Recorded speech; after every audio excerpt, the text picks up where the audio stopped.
Bismillah, assalamualaikum warahmatullahi wabarakatuh. Alhamdulillahirabbil alamin, hamdan syakirin, hamdan na'imin, hamdan yu'afi ni'amahu wa yukafi'u mazidah. Rabbana lakal hamdu hamdan katsiran tayyiban mubarakan fih. Amma ba'd. Asyhadu an la ilaha illallah wahdahu la syarikalah wa asyhadu anna Muhammadan 'abduhu wa rasuluh. Amma ba'd. Qala Allah Ta'ala, Bismillahirrahmanirrahim. Inna anzalnahu fi lailatul qadr. Wa ma adraka ma lailatul qadr. Lailatul qadri khairun min alfi syahr. Tanazzalul malaikatu warruhu fiha bi'izni rabbihim min kulli amr. Salamun hiya hatta matla'il fajr. Ayuhal ahibba, santri-santriku semuanya yang insyaallah selalu dalam limpahan rahmat Allah Subhanahu wa taala.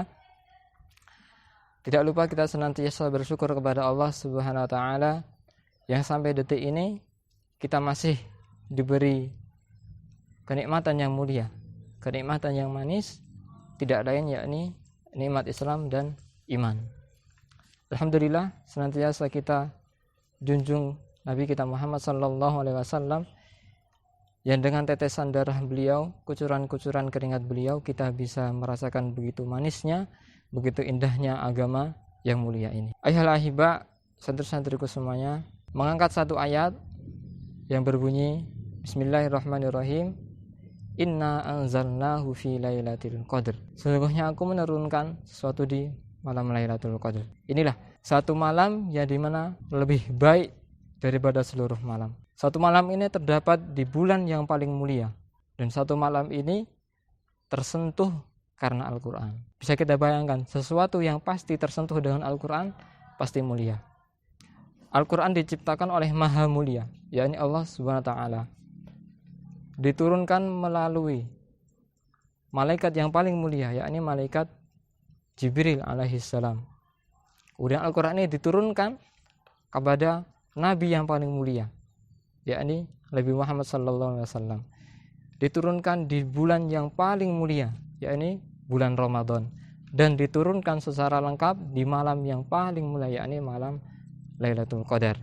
Malam yang dimana dulu orang-orang salaf, orang-orang soleh, mereka benar-benar menghidupkan malam mereka. Mereka tidak mau kehilangan kesempatan ini.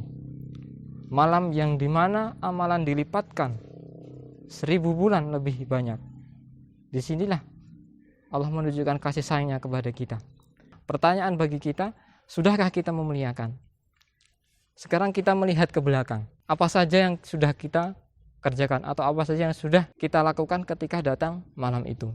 Banyak di antara kita yang hanya mengikuti secara ikut-ikutan, tidak berdasarkan landasan. Sedangkan dulu para sahabat dan para orang soleh, mereka beribadah berdasarkan dengan landasan Al-Quran dan As-Sunnah. Kita banyak hanya mengikuti secara ikut-ikutan saja.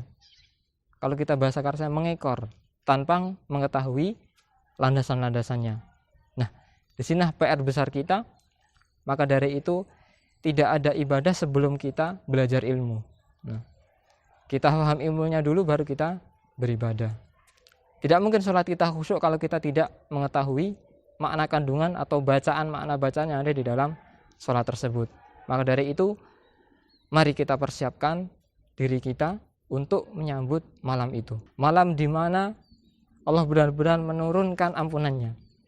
Bahkan dalam sebuah riwayat hadis, Rasulullah memperbanyak satu doa di malam Lailatul Qadar ini. Allahumma innaka afun tuhibbul afwa fa'fu anni. Ya Allah, sungguhnya Engkau adalah Maha Pengampun dan mencintai orang-orang yang mengampuni, maka ampunilah dosa-dosa kami.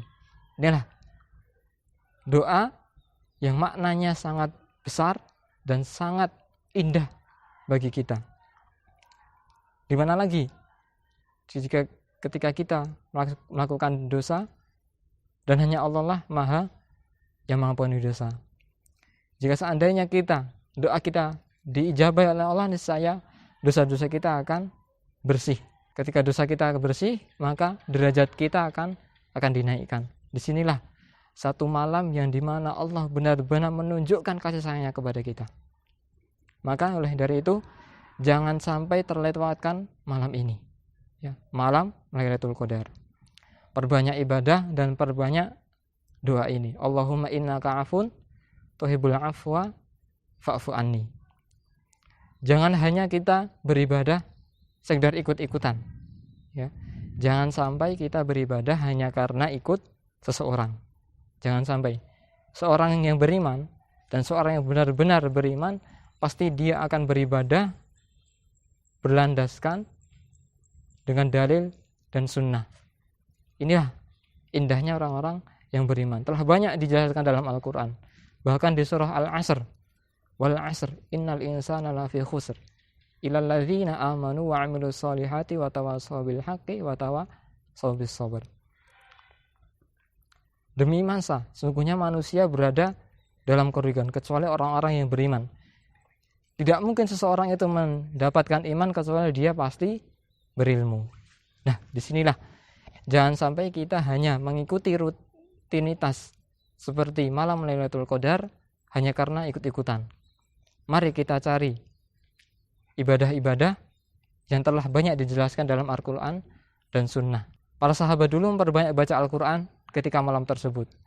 Ada yang mendirikan sholat di malam tersebut dan memperbanyak zikir di malam tersebut. Mari tanam pada diri kita amalan apakah, amalan andalan apakah yang akan kita laksanakan ketika nanti menuju malam Lailatul Qadar atau ketika malam Lailatul Qadar.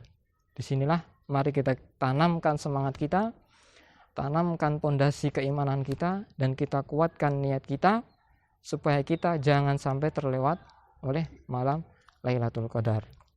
Dan banyak di antara kita 10 hari terakhir di bulan Ramadan mengadakan i'tikaf. Nah, itu salah satu cara atau salah satu jalan alternatif untuk mendapatkan malam Lailatul Qadar. Karena dalam hadis dijelaskan bahwasanya malam Lailatul Qadar itu terdapat pada malam-malam ganjil di 10 hari Ramadan terakhir. Entah itu di malam ke-21, 23, 25 atau 27. Nah, disinilah PR kita. Ya, PR kita.